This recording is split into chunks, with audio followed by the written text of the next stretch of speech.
Ano pa ang inaantay natin dyan mga kaibigan? Oh, kumain na tayo ng tanghalian. Ang sarap naman ng ulam natin. Price mga kaibigan. Tipid na tipid to mga kaibigan kasi 25 pesos lang mga kaibigan. Nabili ko lang to sa gilid-gilid. Cheesy na yan. Special mga kaibigan.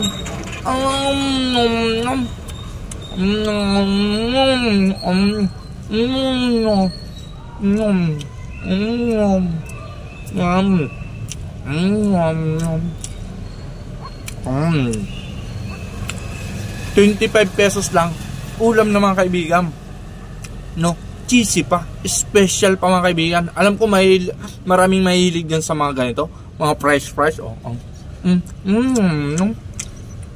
Tipid lang tayo mga kaibigan, pero masarap na. Pwede itong ulam kasi patatas to mga kaibigan. Inuulam nga yung patatas na may karne norte. Ito, purong mas masarap. Mga patatas lover dyan, taka french fries lover. Ito na, ulam na natin ang paborito nyo. Tipid na tipid mga kaibigan.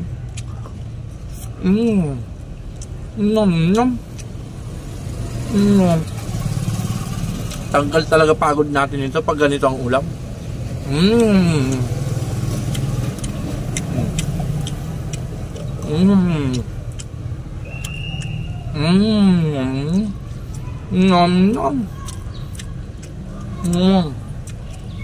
Ito na madalas kinakain ng mga estudyante sa recess, kasi mayroong mga mumurahin na mga french fries, yung tag 25 lang, kagaya nito.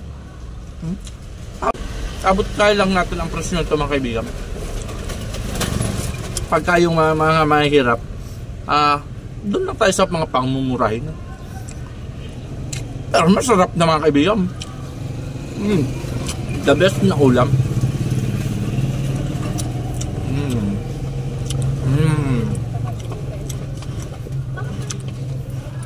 Paborito ko talaga mga kaibigan. Basta may patatas. Kahit nga dun sa mga kainan noon, pag may luto mga adobong manok, sabi ko, kahit wag mo na atin lagyan ng adobong manok, basta merong maraming patatas, okay sa akin. Patatas lover ako. Sa chicken curry, pag nagluto ng chicken curry mga kaibigan, 90% dyan, kinukuha ko yung patatas. Yung mismong manok, wala akong pakialam dyan. Patatas lang sa akin, solve na ako. Solve naman ang kain natin sa tanghalian mga kaibigan.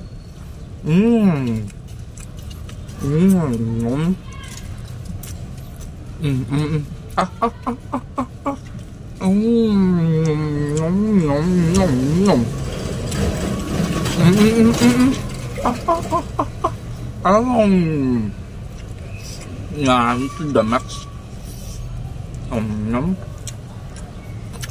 Kahit araw-araw ganito ang ulam ko mga kaibigan, hindi ako nanawa.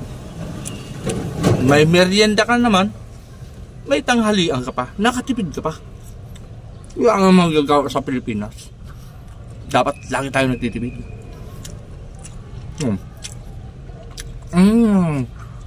Promise mga kaibigan, tanyo yung ulam, solve ka na, sarap na sarap ka pa. Lumagid yung lasa. Grabe to.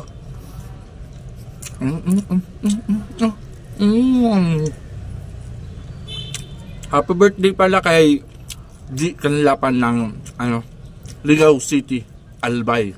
Mga Bicol vlogger. Mga hinangaan natin na Bicol vlogger.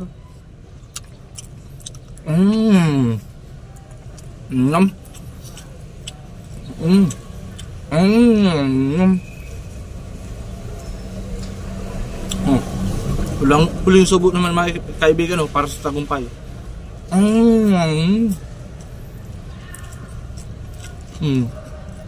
Maraming salamat and nalaglag. And see you in my next video mga kaibigan. Goodbye now.